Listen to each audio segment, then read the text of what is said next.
Se você gosta de investir em ações assim como eu, sempre escuta falar que uma intervenção do governo para congelar o preço do combustível usando o lucro da Petrobras seria fatal para os brasileiros. Mas ninguém explica exatamente por que isso é um problema e as consequências que traria para a economia brasileira, baseada em argumentos econômicos e racionais. Fique aqui comigo nesse vídeo que você vai ter uma explicação completa sobre essa situação tão delicada, que vai falar com detalhes sobre 4 tópicos importantes que você precisa saber para entender melhor esse assunto. Por que o preço do petróleo deve ser cotado em dólar e não em real? As leis que protegem a Petrobras? Por que o Brasil não é autossuficiente na produção de petróleo? E, por fim, as consequências de intervir no preço do combustível para a nossa economia. Meu nome é Flávia e você está assistindo o Neuromoney. Em 2016, o ex-presidente Michel Temer instituiu a política de paridade de preço internacional e atrelou o preço do barril de petróleo ao dólar, já que no mundo inteiro o preço é cotado dessa forma. Essa manobra alinhou o preço do petróleo brasileiro ao internacional, o que é super saudável do ponto de vista econômico para manter as atividades da Petrobras funcionando. No passado, o PT sangrou os cofres públicos para manter a gasolina artificialmente baixa e segurar a inflação que estava crescendo, causando perdas de incríveis 50 bilhões de reais. E o final, vocês já sabem. Toda essa falcatrua foi desmascarada pela icônica Operação Lava Jato, do ex-juiz Sérgio Moro. Ok, Flávia, mas eu ainda não entendi por que era tão prejudicial não ter o preço do petróleo cotado em dólar e por que o Brasil precisava tirar dinheiro público para manter a Petrobras funcionando. Calma que eu vou te explicar com um exemplo bem fácil de entender. Vamos imaginar que você tem um açougue na sua cidade e que você compra 1 quilo de frango do produtor por R$17. Aí você tem uma brilhante ideia. Entre aspas, tá? Porque é uma ideia muito ruim. A sua brilhante ideia é vender o quilo de frango a R$15, enquanto todos os outros açougues vendem o quilo por R$21. No início vai ser uma maravilha, porque todo mundo vai querer comprar e você vai vender frango pra caramba. Só que tem um problema. Isso não é saudável. E por quê? É simples, porque você está mantendo o preço do frango artificialmente baixo.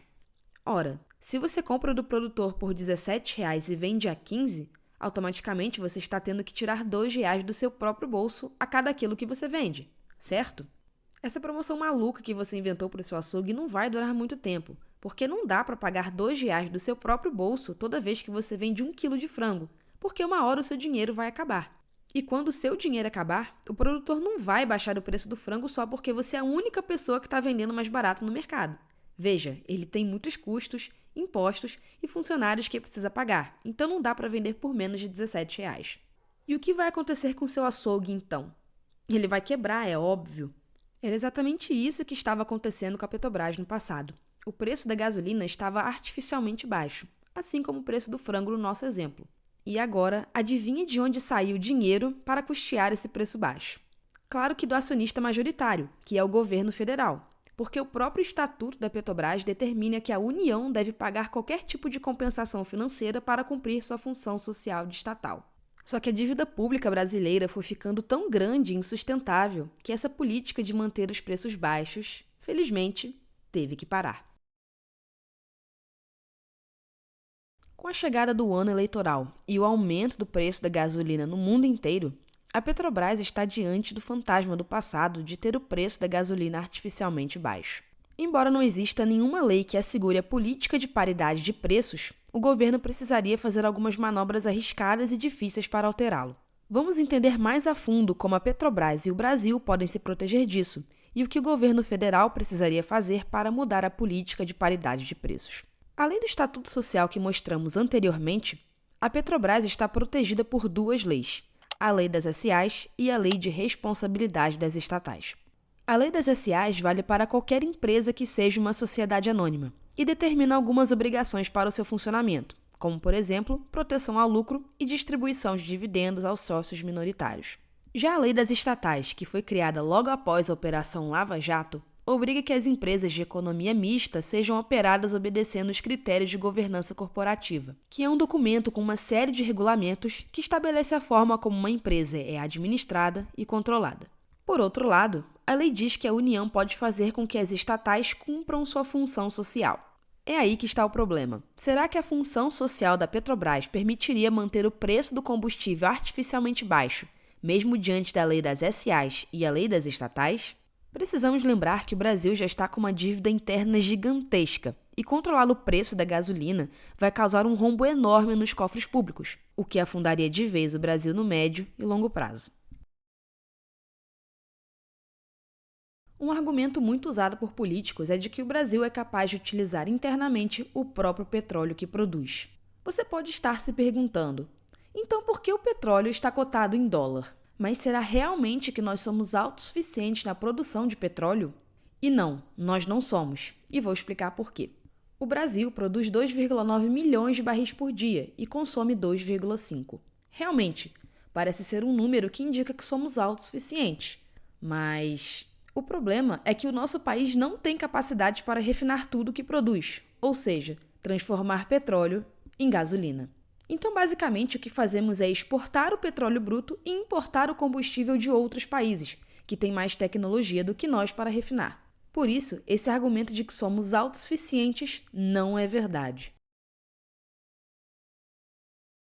Ok, mas agora você pode estar se perguntando: quais as consequências que o Brasil terá se manter o preço da gasolina artificialmente baixo? E quem mais vai sofrer com isso? É o acionista rico da Petrobras ou o brasileiro de baixa renda e o médio, como eu e você? Bom, assim como no exemplo anterior, nós vendemos o frango por um preço menor do que o praticado pelo mercado, e por isso precisamos colocar dinheiro do nosso próprio bolso para manter o açougue funcionando, certo?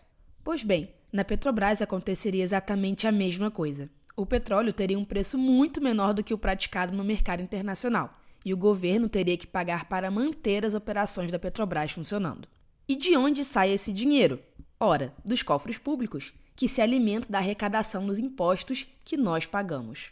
Só que tem um problema aí. O Brasil já está com os cofres públicos super endividados. É como se o Brasil ganhasse um salário de R$2.000 e gastasse R$5.000 para viver. Não é exatamente nessas proporções, ok? Mas foi só para você entender. Considerando que o Brasil gasta muito mais do que arrecada e isso torna o nosso país endividado, como é que o governo vai manter a gasolina abaixo do preço praticado no mercado? Simplesmente não tem como. Nós não temos dinheiro para isso. E quais as consequências que nós brasileiros teríamos caso essa irresponsabilidade venha a acontecer? Em primeiro lugar, nossa dívida aumentaria em níveis tão altos que o risco de investir no Brasil aumentaria muito. E se o investidor não comprar títulos públicos para investir no Brasil, o real vai se desvalorizar frente ao dólar. E o que acontece então se o real se desvalorizar? Vai ficar muito mais barato para outros países comprarem produtos brasileiros, como arroz, feijão, soja, dentre outros. E se o preço dos produtos brasileiros ficarem muito mais baratos que a média internacional, os estrangeiros vão comprar tanto aqui no Brasil que vai desabastecer os nossos supermercados. Como nós sabemos, se a demanda é grande e a oferta é pequena, o preço das coisas aumentam. Logo, teríamos uma inflação gigantesca no Brasil. Outro ponto importante a considerar é que o real ficaria tão desvalorizado frente ao dólar que ficaria cada vez mais caro importar alguns produtos do exterior, contribuindo mais uma vez para o aumento dos preços. Provavelmente você se lembra do que eu falei anteriormente. O Estatuto Social da Petrobras diz que quem deve pagar para financiar a função social é o próprio governo, e não os acionistas internacionais e minoritários. Conclusão: como você pôde ver, quem sofre mais não é a elite, o acionista rico e tudo mais.